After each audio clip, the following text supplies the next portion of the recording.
নমস্কার। মফস্বল থেকে কথা বলছি। অধ্যাপক ডক্টর বাসুদেব মণ্ডল, সোনার চরণ সংগঠনের পক্ষ থেকে। আমরা কবিতা পাঠক। আমরা যারা প্রতিনিয়ত কবিতা পড়ি,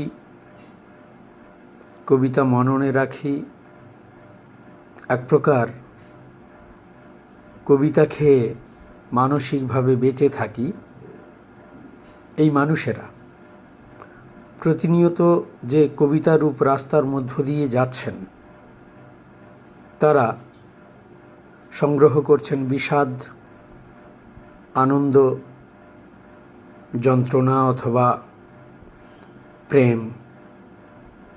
কথা হলো, যে আঙ্গিকের মাধ্যমে কবিতাগুলোকে এখনকার অধিকাংশ কবিতা লেখকেরা যাচ্ছেন, বা যে আঙ্গিককে তারা ধরবার চেষ্টা করছেন, আদৌ সেই আঙ্গিক উচ্চ স্তরের কবিতা বা উচ্চ স্তরের কাব্য গঠন করার জন্য কতটা উপযুক্ত বা উপযুক্ত নয়, এই বিষয়টি ভাবনার বিষয়। যিনি লিখছেন তিনি ভাবছেন এটা সুন্দর হচ্ছে, যিনি করছেন তিনি ভাবছেন এটা সুন্দরভাবেই করছি। আসলে চর্যাপদের কাল থেকে আজ পর্যন্ত ফর্ম এবং কন্টেন্টের যে বিপুল পরিবর্তন হয়েছে, ফর্ম এবং কন্টেন্ট কেন্দ্রিক যে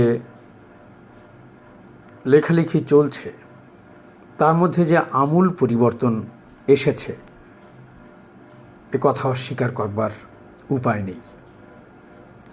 প্রসঙ্গক্রমে জানিয়ে রাখা প্রয়োজন, আমাদের এই সোনার চরণ সংগঠনের যে প্রধান কাজ, তা হল কবিতার লাইনগুলি বা চরণগুলি স্বর্ণসম তথা মণিময় হতে হবে।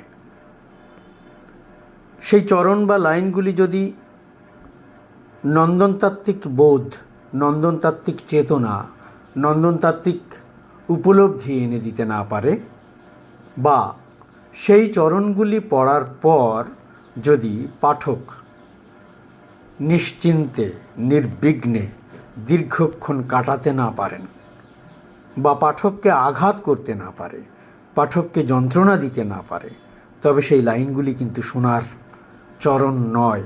সেই চরণগুলি সোনার চরণ নয় এই কারণে, স্বর্ণময় হয়ে উঠতে গেলে তাকে যে যাত্রার মধ্য দিয়ে যেতে হয়, সেই যাত্রায় সেই চরণগুলো যাচ্ছে। তো আপনারা ভালো থাকুন, আপনারা আনন্দে থাকুন। নমস্কার।